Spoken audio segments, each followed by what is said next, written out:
On continue ce qu'on a dit hier. Donc il nous disait le Ramchal. Donc il y a des gens, Baruch Hashem, qui vont mettre donc leur esprit dans la médecine, d'autres dans les études, d'autres dans l'étude de la Torah. Mais il dit il y en a très peu, qui vont en vérité se fixer un moment à l'Iyané Shlimuta Avoda. Qui vont se fixer un moment alors on va appeler ça pour différents noms. À l'étude du Moussa, de l'éthique. Comme il dit, à la hava, à l'ira, à la découte, les gens ils vont s'investir. Les gens ils vont s'investir dans le savoir, sans s'investir dans l'éthique, sans s'investir dans le Moussa, sans s'investir dans l'essentiel. Et pourquoi je dis que c'est l'essentiel? Une fois, on m'a montré une vidéo. C'était une caméra cachée, d'accord. Et c'était Kilou, ils avaient inversé les toilettes d'hommes et les toilettes de femmes, exprès, tu vois. Donc le type quand il rentre, c'est écrit pour homme, d'accord, quand Kilou. Mais après, en vérité, c'est des femmes qui sont là-bas. Et quand il sort, il voit la plaque, mais c'est pour femme. Mais lui, il est sûr qu'il a vu que c'était pour homme. Il comprend pas, tu vois. Et les femmes font police, il écrit tout. Et les types, ils sont là. C'est marrant, quoi. Bon, bref, on va montrer comme ça. Mais ce qui m'avait frappé dans le truc, écoutez bien. C'est qu'une fois, il y a un type qui rentre comme ça avec une attachée-caisse comme ça. Il rentre dedans, tu vois, le type costume, tu vois, bien fait, bien belle apparence, tu vois, il rentre comme ça et tout. Et donc tu entends, tout le monde crie, tu vois, les faibles, c'est fait exprès. Il crie et tout. Et lui, tout d'un coup, il sait pas ce qui se passe, il est comme ça, il sait pas ce qui se passe. Et à chaque fois, c'est quoi le truc? C'est qu'il y a un responsable de là-bas qui vient, un vigile, et puis il le voit, tu sais, le mec, il est costaud comme ça, et il le voit, il dit, qu'est-ce que vous faites là, monsieur, et tout. Le type, il sait pas quoi répondre, quoi. Il dit, mais non, mais il y avait écrit pour les hommes. Et le type, il lui dit, mais j'ai appelé la police, hein, vous êtes là, vous bougez pas d'ici, j'appelle la police. Et le type, qu'est-ce qu'il a répondu? Il dit, mais vous rigolez ou quoi? Mais vous pensez que j'ai que ça à faire que rentrer dans les toilettes des femmes? Il a dit, je travaille en face, je suis cadre. Je suis cadre de la société en face, vous pensez que... Attends, parce que t'es cadre, alors t'es pas pervers? Quel rapport? Parce que t'es médecin, t'es pas pervers? Parce que t'es politicien, alors t'es pas voleur. Ils sont tous voleurs. Quel rapport? Non mais quel rapport? Mais dans l'esprit, puisque c'est des gens qui ont fait des études, puisque c'est des gens qui ont été à l'université, puisque c'est des gens qui sont lettrés, alors automatiquement c'est des gens bien. Non, Jean il est pas bon, à part le jambon, mais il est pas caché. On dit souvent. Ouais. Non, c'est pas des gens bien, quel rapport? T'es pas quelqu'un de bien en fonction de ce que tu fais, en fonction de ton travail, je veux dire, en fonction de ce que tu sais. Pas forcément. On voit pas des pédophiles, c'était chez Michemort là, ils ont raté. Un vigile d'école, l'autre c'était un directeur d'école chez Michemort là. D'accord? Pourquoi? On voit pas ça chez Michemort. Quel rapport? Quel rapport entre ce que tu fais dans ton occupation, on va dire, comment on appelle ça, occupation travail, comment on dit le travail? Professionnel.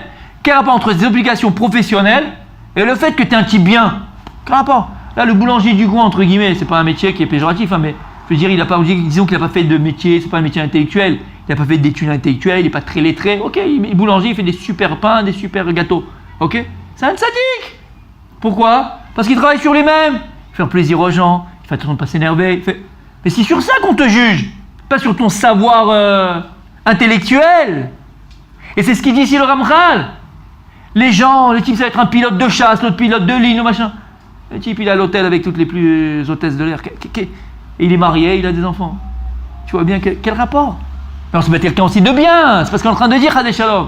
Mais ce que j'ai en train de te dire, ce qu'il dit le Ramchal, c'est pas en fonction de ton occupation professionnelle, en fonction bac plus 10, bac plus 15, bac plus 20, qui fait que ce que tu es, l'éthique d'une personne, le moussard d'une personne. Il n'est pas en fonction de tes études profanes, on va dire, des études que tu as fait, même l'étude de la Torah. Tu peux étudier la Torah jour et nuit, Gemara, Halacha, oui.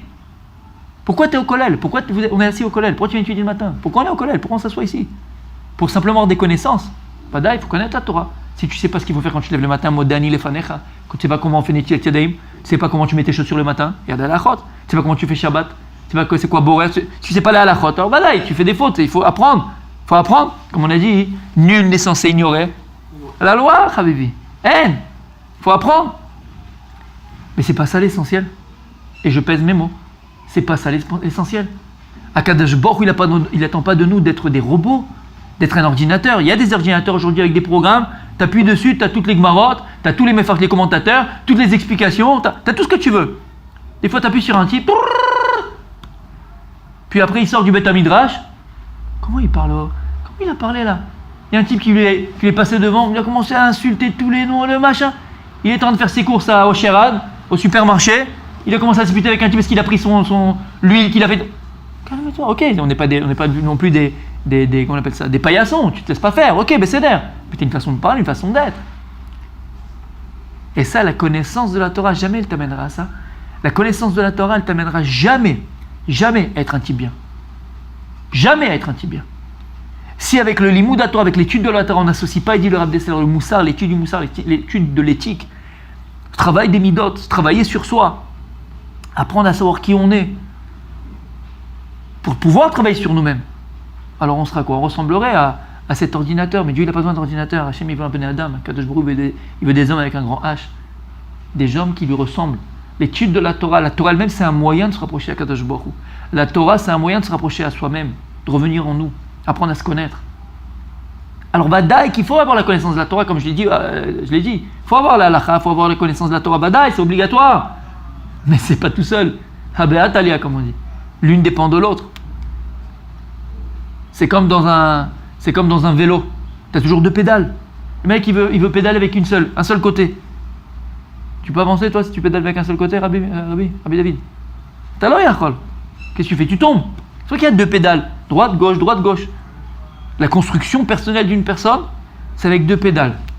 Limud Torah, Limud Moussar. Limud Torah, Limud Moussar. Ça va ensemble. Il disait le Rav Chaim qu'il a eu la chance d'étudier avec Slema et Yeshiva. Et on a entendu du Rav Chaim. Au nom du Rav Chaim. C'est le Rosh Yeshiva d'Exlema. Il disait, c'est comme si le type le matin il se lève, il veut se faire un café au lait. Qu'est-ce qu'il fait? Il prend du lait, il prend la casserole, il met dans la marmite, il le chauffe. Ouais? Combien de fois on a répété ça? Il met dans le verre et hop, le verre il est sale. Le lait il est sale. Qu'est-ce qu'il fait? Il recommence, il met le lait. Il met dans le chauffé, il met dans le verre, le lait il est sale. Et ainsi de suite, 20 fois. Il dit Rav Chaim, imbécile va. Recommence 40 fois, ton lait sera toujours sale. Qu'est-ce qu'il faut faire avant? Il faut laver la casserole. Il faut laver la casserole, là où tu fais cuire ton lait. C'est pareil. Tu fais rentrer la Torah en toi. D'abord, il faut laver l'intérieur de toi-même. Il faut laver l'intérieur de la personne. Et comment tu vas laver l'intérieur de toi-même? Par rapport au moussard. Grâce au moussard. Le moussard, il te permet de te mettre devant ta réalité. Le Saba Mikelem, Rabbi Eliyahu Lopayan, c'est quand qui a étudié à Kelem, le Saba Mikelem, tellement connu. C'est connu ou pas? Tu connais les Shiva de Kelem? Rav Dessler, il a étudié là-bas. Les Gdolei Olam, ils ont étudié là-bas, à Kelem, Saba Mikelem.